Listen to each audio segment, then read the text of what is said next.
ভাদ্র মাস চলাকালীন আপনি যদি উল্টোমুখী স্বপ্ন দেখে থাকেন, সেই স্বপ্নের কথা কাউকে না জানিয়ে যদি বেশ কয়েকটি কাজ করতে পারেন, অত্যন্ত শুভ। কারণ এই উল্টোমুখী স্বপ্ন দেখা জীবনের শুভ সংকেতের ইঙ্গিত বহন করে নিয়ে আসে। ভবিষ্যৎ জীবনে আপনার অতিরিক্ত মাত্রায় উন্নতি বৃদ্ধি করতে পারবেন, আপনার ভাগ্যের পরিবর্তন হতে পারে। এবং আপনি যদি এই ভাদ্র মাস চলাকালীন এই 5টি সংকেত পেয়ে থাকেন, যা অত্যন্ত শুভ বলে মনে করা হয়। 5টি সংকেত বা উল্টোমুখী স্বপ্ন কিন্তু সবার জীবনে আসে না, এটা আসে সৌভাগ্যবান অর্থাৎ মা লক্ষ্মী দেবীর কৃপা যারা পায় তাদের জীবনে। অবশ্যই মাথায় রাখবেন, ভাদ্র মাস চলাকালীন 5টি সংকেত যদি আপনি পেয়ে থাকেন, আপনার জীবনে আর্থিক দিকের উন্নতির সাথে সাথে মা লক্ষ্মী দেবীর কৃপা লাভ করতে পারবেন। ভবিষ্যৎ জীবনে অতিরিক্ত মাত্রায় পরিবর্তন আসবে, যেটা আপনার জন্য অত্যন্ত শুভ। এবং এই ভাদ্র মাস চলাকালীন আপনার রান্নাঘরে যে চালের ডাম বা চালের পাত্র থাকে, এই চালের পাত্রে রেখে দিন এই 3টি জিনিস, যা আপনার সংসারে অন্ন, বস্ত্র, অর্থের কখনো অভাব হতে দেবে না। কারণ ভাদ্র মাস চলাকালীন যদি চালের পাত্রে এই কয়েকটি জিনিস রাখতে পারেন, আমাদের জীবনে সমস্যাগুলো থেকে আমরা মুক্ত পেতে পারবো। এই সমস্যা থেকে যখন আমরা মুক্তি পাবো, তখন কিন্তু আমাদের সংসার জীবন হবে সুখে। তবে চালের পাত্র কোনোদিন ফাঁকা বা খালি হতে দেবেন না। চালের পাত্র খালি হওয়া বা ফাঁকা হওয়ার আগে সেখানে আপনারা চাল ভর্তি করে রাখবেন। এবং যে চালের পাত্র থেকে প্রতিদিন চাল নিয়ে আপনারা নিত্যদিন রান্নার কাজে ব্যবহার করেন, সেই চালের পাত্রে রেখে দিন এই 3টি জিনিস।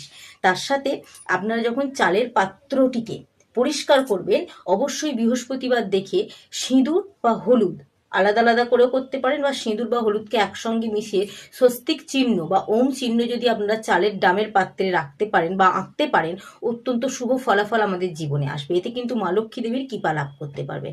তবে সেই চালের পাত্রে ঝাড়ু বা ঝাঁটা কিন্তু কখনো ঠেকতে দেবেন না। এবং রান্নাঘরের উত্তর পূর্ব কোণ করে যদি চালের পাত্রটি রাখতে পারেন, অত্যন্ত শুভ।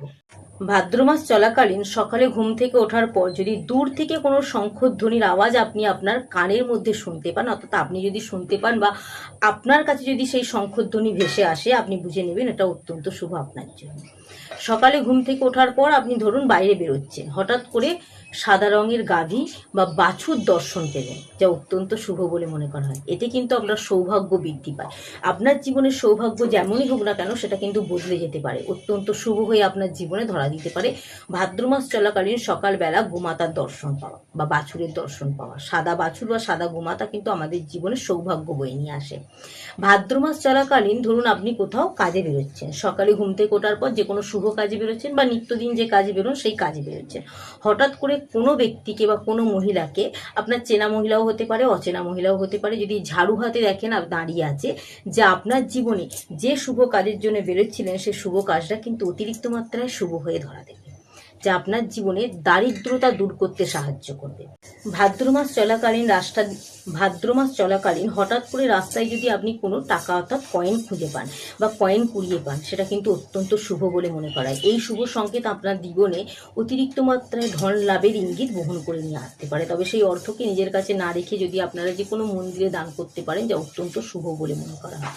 উল্টোমুখী স্বপ্ন যদি ভাদ্র মাস চলাকালীন আপনি দেখেন, সেই কথা কাউকে বলবেন না। উল্টোমুখী স্বপ্ন হচ্ছে আমাদের স্বপ্নশাস্ত্রে আমরা যে ঘটনার মুখোমুখি নিত্যদিন হচ্ছি, হঠাৎ করে স্বপ্নে তার উল্টো কোনো কিছু দেখলেন, বা আপনার জীবনের এমন পরিবর্তন আপনি লক্ষ্য করলেন যেটা আপনি কখনো ভাবেননি, সেরকম উল্টো স্বপ্ন বা উল্টো পরিবর্তন যদি আপনি দেখে থাকেন, বা কোনো কিছু উল্টো জিনিস যদি আপনি দেখে থাকেন, যে আপনার জীবনে সুখ চলছে কিন্তু সেই দুঃখের সংবাদ যদি আপনি স্বপ্নের মধ্যে দেখেন, এইরকম উল্টোমুখী স্বপ্ন যদি আপনি দেখেন, সেটা কিন্তু কাউকে বলবেন না। ভাদ্র মাস চলাকালীন এই স্বপ্ন দেখা সৌভাগ্য বৃদ্ধি করে অতিরিক্ত মাত্রায় ধন সম্পদ বৃদ্ধি করতে পারে। অতিরিক্ত মাত্রায় আপনি ভাগ্যের শুভ পরিবর্তন লক্ষ্য করতে পারবেন এই স্বপ্ন দেখার মাধ্যমে। তবে এই স্বপ্ন দেখার পর কাউকে কিছু না বলে আপনার সামর্থ্য অনুযায়ী অর্থ যদি কোনো গরিব ব্যক্তির দান করতে পারেন, অবশ্যই কিন্তু সেই স্বপ্ন আপনার জীবনে শুভ হয়ে অতিরিক্ত মাত্রায় ধরা দেবে।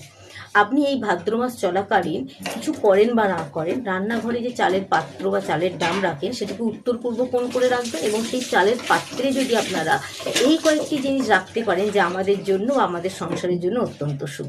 আপনি যদি দুটো শুকনো হলুদের গাঁট একটি চকচকে 1 টাকার কয়েন, যদি সম্ভব হয় একটি রুপোর কয়েন নিতে পারেন। আর রুপোর কয়েন সম্ভব না হলে 1 টাকার যে কয়েন হয় সেই 1 টাকার কয়েন, নতুন 1 টাকার কয়েন নিন এবং তাতে দুটো শুকনো হলুদের গাঁট ব্যবহার করুন। একটি ছোট্ট কৌটের মধ্যে কিছুটা পরিমাণ কেশর দিয়ে আপনি যদি লাল কাপড়ে বেঁধে চালের পাত্রে বা চালের ডামে রাখতে পারেন, অতিরিক্ত মাত্রায় অর্থ ইনকামের পথ খুলে যাবে, অন্ন বস্ত্রের অভাব হবে না, সৌভাগ্য বৃদ্ধি পাবে এবং মা লক্ষ্মী দেবীর কৃপায় আপনি কিন্তু সুখ শান্তিতে থাকবেন। অবশ্যই কিন্তু কাজগুলো করতে ভুলবেন না। ভাদ্র মাস চলাকালীন অত্যন্ত শুভ বলে মনে করা হয় এবং এই 5টি সংকেতের কথা এবং স্বপ্নের কথা কাউকে না বলাটাই অত্যন্ত শুভ। আপনি যদি মা লক্ষ্মী দেবীর কৃপা লাভ করতে চাই, কমেন্ট বক্সে 6 সংখ্যাটি 3বার লিখে যান এবং মা লক্ষ্মী দেবীর কৃপা লাভ করতে চাইলে জয় মা লক্ষ্মী দেবীর জয় লিখতে ভুলবেন না। এবং যদি মনে হয় ভিডিওটি থেকে কিছু শিখতে পারলেন, ভিডিওটি শেয়ার করুন যাতে সকলে জানতে পারে এবং ভাদ্র মাস জুড়েই কয়েকটি কাজ, ছোটোখাটো কাজ তারা করতে পারে।